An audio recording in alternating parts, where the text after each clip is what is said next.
pondo para sa rehabilitasyon ng Marawi at compensation para sa mahigit 300 biktima ng Marawi siege ating pag-uusapan.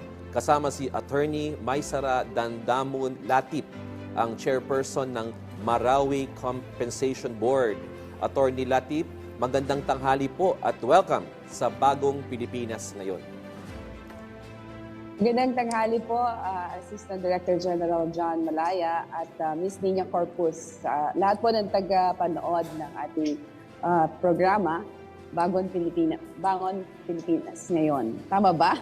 Yes, tama po. And thank you for joining us this morning sa aming programa. So simulan ko po by asking you, ano po ang masasabi ninyo ngayon na aprobado na ang SARO or Special Allotment Release Order na 1 bilyong piso na pondo para masimulan ng maipamigay sa mga victims ng Marawi Siege? Napakasaya po namin sa board na Marawi Compensation Board na sa wakas po masisimulan na po namin na magbigay ng award, no? Tinatawag nating kompensasyon. Ito po ay pagpapatupad ng Republic Act 11696 na alinsunod na rin sa sona ng ating mahal na Presidente Bongbong Marcos na bilisan o madaliin at i-fast track ang pagbibigay po ng kompensasyon sa mga nasiraan. So sa ngayon po, meron po tayong 362 na bibigyan po ng financial compensation mula sa pondo po na ibinaba ng Department of Budget and Management. Ang 303 po dyan ay mga istruktura na nasira po no, during the Marawi Siege. Ito po ay part ng 11,800 na structures na sinabi ng Office of the Civil Defense na nasira right after po nila inventoryhin ang Marawi sa most affected area. Meron daw pong 11,800 na nasirang kabahayan. And out of that, meron po tayong na-identified na 303 na ready na po natin i-award yung kanilang payment. And then, meron po tayong 59 na death claims doon po sa 362 na yan. Meron pong 59 na death claims na ready na rin po natin ipamahagi doon po sa mga may mahal sa buhay na mga nasawi, no? Yung mga heirs ng mga missing and legally presumed dead. So, ang Marawi Compensation Board po ay masaya po ngayon dahil sa wakas, no?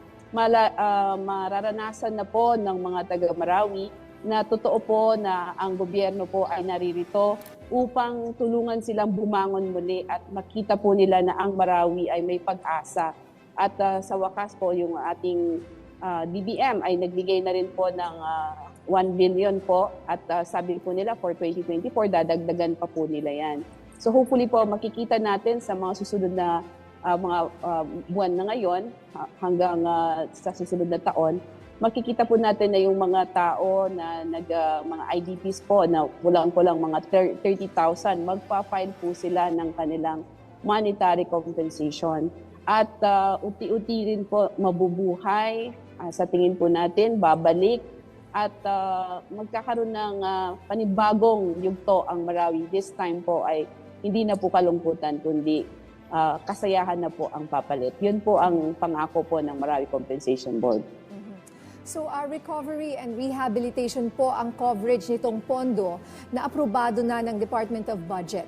Ano-ano po yung mga prioridad o yung mga uunahin po ninyong claims na i-release? Sa kasalukuyan po, kami po ay nagpa-priority ng death and structural. Sa death claims po, ito po yung sinasabi natin ng mga nawala, namatay, o legally presumed mo na missing and dead during or on the occasion of the Marawi Siege. From May 23, 2017 up to October 17, 2017 po yung datos na dapat nilang mapatunayan na yung kanilang mahal sa buhay ay nawala during that time at huling nakita sa Marawi, doon sa Ground Zero or 32 most affected barangay and other affected barangay. So, yan po yung priority. Pangalawang priority po ay yung bahayan, nasirang business structure, residential and cultural. Kasama na po dyan yung mga moske, mga madrasa, mga paaralan, mga ospital. Pati na rin po yung ating sinasabi yung mga church, no? Yung church po na nasira during the Marawi siege. Kasama po dyan sa priority natin. At panghuli po na prioridad natin, ito po yung mga personal property dahil marami rin po na mga gamit sa loob ng bahay nasira na kailangan din po natin i-compensate. Kasama din po yan sa sinasabi ng batas na monetary compensation awarded dun sa mga personal property or other properties na nasira during the Marawi siege. Okay. So, Attorney, ilan po ba ang total claimants na natanggap na ng inyong tanggapan simula na nagbukas kayo ng compensation applications? At sa bilang po na ito, gaano po kalaking halaga ang kakailanganin in total base sa inyong assessment? Mula po nung nagsimula tayo ng July 4, 2023 up to September 30, 2023, ating pong natanggap na po na application for compensation, monetary compensation ay nasa 6,000 plus na po, 6,000. So, ayan po ang kabuuan po niyan for structure alone, structure and death. That's already 9.5 billion. Pero pag sinama po natin yung personal property, 17.5 billion sa total na estimated amount na pinail na po ng mga claimant. So meron po tayong 6,000 na nag-file na po. Yan pong 6,000, out of the 20,000 estimate na ma-file from July 4, 2023 hanggang July 3, 2024. Pinapanawagan ko po sa ating mga kababayan sa Marawi na meron lang po tayo hanggang July 3, 2024 na mag-file po ng claim. Kasi ayon po sa batas, 1 year lang po ang pagpa-file ng claim. After po ng July 3, 2024, tapos na po at waive na po yung kanilang karapatan na mag-file. Kaya po, hinihikayat ko po kayo na magpa-online appointment na po. Makikita naman po yung link na yan sa Marawi Compensation Board FB page or mag-e-filing po. Nandyan po yan sa www.mcb.gov.ph. Napaka-importante po na makapag-file po kayo para makapasok po kayo dun sa prescriptive period. So 20,000 po yung nakikita natin na magpa-file dahil yan din po yung nag-seek ng online appointment. Pero out of that, 6,000 na po yung natanggap natin na ang estimated total claim po ay 17.5 billion. Yes. Okay, balikan lang po natin yung 362 death claims po ito, no? Mula sa inyong evaluation. Ito po yung unang batch. So ano po ang magiging proseso at mga hakbang sa mga susunod na pamamahagi po sa mga claimants sa taong ito? Bali, Miss Ninia, yung pong 362, 59 po dyan ay death claim at 303 ay structural claim.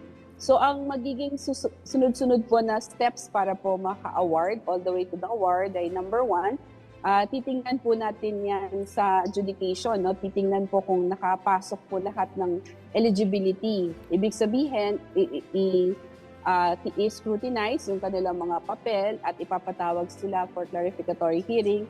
At kapag naman ayos naman ang kanilang mga documentary evidence, pati po nakaayon din sa kanilang testimonial evidence at merong na found out na substantial evidence to award, yan pong 362, 59 of which are death claim and 303 are structural claim which shall be awarded to the eligible claimant.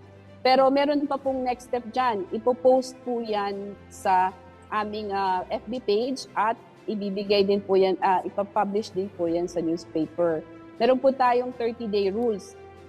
Ibig sabihin, within 30 day, kailangan po walang mag-oppose. Kasi kung may oppositor, ay i-entertain po ng board ng opposition. So maantala po ang kanilang award. Pero kung wala naman po, after po nung 30 days na pinost po ang kanilang pangalan, ang barangay, at hindi po pwede po kasing amount ng award dahil the privacy. At wala po post, final and executory na po yung award. Sila po ay bibigyan na po ng cheque para po ma-claim nila yung award nila. Magsisimula na po kami ng awarding ngayong October. So maganda po ito na panimula para sa ating mga IDPs na sa wakas ay makuha ang hustisya na matagal na po nilang pinaglalaban na makabangon muli dito sa trahedya ng Marawi. Okay. Good luck po sa inyo sa Marawi Compensation Board. Maraming salamat sa inyong oras, Attorney Maysara Damdamun Latip, ang chairperson ng Marawi Compensation Board. Maraming salamat sa inyo, Bagong Pilipinas, at maraming salamat Ms. Nina Corpus at ADG Jan Malaya.